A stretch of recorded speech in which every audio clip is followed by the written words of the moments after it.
political action is not agitation, it's construction. One of the core questions about governance is who gets to represent whom, right?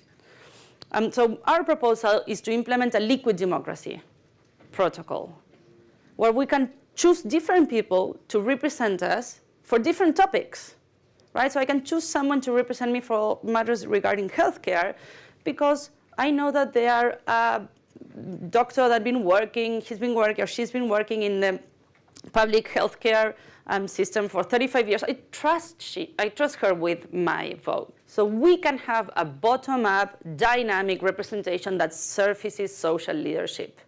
That's called liquid democracy. We can give ourselves an identity.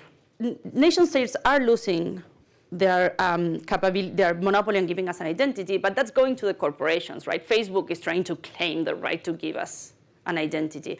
But there's another way of doing it. There's the network providing their identity. This is Roma. She's my daughter. She's 2.5 now. This was the day after she was born. Right, so when Roma was born, we registered her birth on the blockchain using a system called proof of existence before we registered her with the state of California.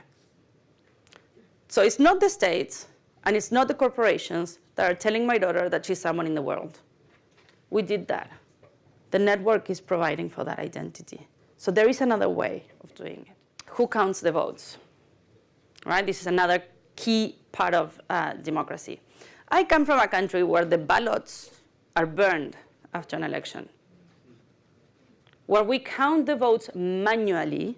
I did this when I was running for elections myself, until 2 o'clock in the morning, fighting with the other party, stacks of papers like that. They're called sheet lists, like listas sábanas, like a sheet. They're that long. They're like a canvas. We have a better way of doing it. We can use technology, we can use the blockchain to register the votes and build an incorruptible ledger. No one is going to tell us that the votes are not what they were, right? There's a far better way of doing this. What jurisdictions? This is another key piece of democracy. Again, I'm from Argentina. Argentina represents me on all issues regarding in the international arena. They vote for me in climate change issues, for example. But why can't, I don't know, Costa Rica represent me? They have a much more progressive energy policy. I trust them with my vote. Hell, I would give them money to push what they're doing everywhere in the world. But I can't. Why? Because I'm Argentinian. And we still live in a world designed for nation states. With Democracy Earth, we did a digital referendum for Colombia. When Colombia voted the referendum for peace, 7 million Colombians couldn't vote because they weren't in Colombia at the time. We're in the 21st century. This blows my mind. And so what we did was we grabbed the referendum for peace, we divided it in many different clauses, and we asked them to vote in those different clauses. And the thing with referendums is that are a very blunt instrument of democracy. It normally gets boiled down to yes or no, for or against one issue, and everything else kind of pivots around that. But in this case, when we did it with Democracy Earth, we showed that most of the clauses, like 90% of the clauses, were approved, except one, the one that actually prevented the referendum for peace to get approved, right? If the FARC were allowed to be part of government. They could have approved 90% of the referendum instead of losing the whole battle, because it's hinged on just one issue. So this is Democracy Earth. Obviously, we're experimenting. This is a learning process.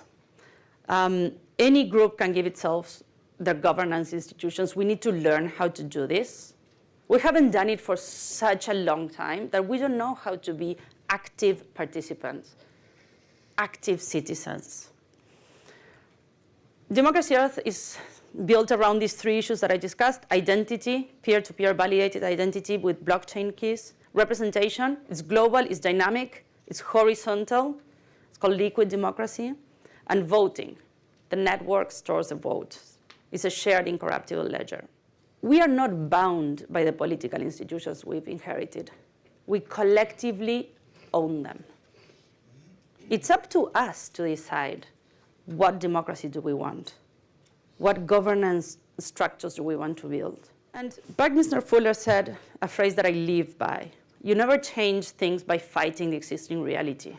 To change something, build a new model that renders the existing model obsolete. So I urge you, every time you wake up in the morning and you just, like me, you feel you just want to go and fight reality, think about what do we want to build instead? What do we want to replace it with? Because you know what? It's up to us.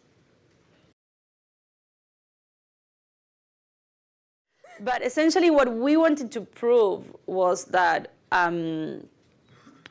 if the United States disappears as a construct, or if California disappears as a construct, which is what it is, it's we believe in the idea of the United States. We believe in the idea of countries. They're not a physical, they don't really exist as such. We believe that they're an institution that exists. And they haven't been here forever, so there's no reason to believe they're going to be here forever. So what we wanted to do was to say this event, Roma's birth, took place at this point in time, and we're appending this to this ledger that it's an append-only ledger, so it's incorruptible. You can't go back and change that information. So the idea was like showing that there is a way to give ourselves an identity and say, like, this happened, this girl was born here. And I don't care if the state of California tomorrow goes crazy and, it's that her birth certificate doesn't, have any influence. It's there, and it's going to be there. So yeah, blockchain baby. Let's, so we have one more question. I think it's really interesting. How do we create new models that are accessible to all without depending on technology that's inaccessible, like blockchain? And I think a follow-up question that I had to that is like, what are the institutions that are monitoring and controlling these blockchains, right? Like, there's electricity that needs to be made. There are corporations, there's a question of that authoritarian technique, so to speak. Well, the idea of blockchain is that it doesn't have a central authority. So the question is no one. The answer is no one. But no one is monitoring. There's a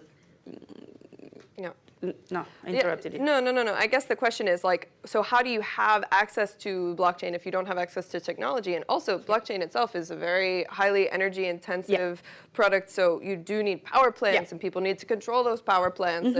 And so there's some questions about what flows out of that to make blockchain accessible. But then also, like, how do you get those people online and accessing? Yeah, no, absolutely. Right? Again, this is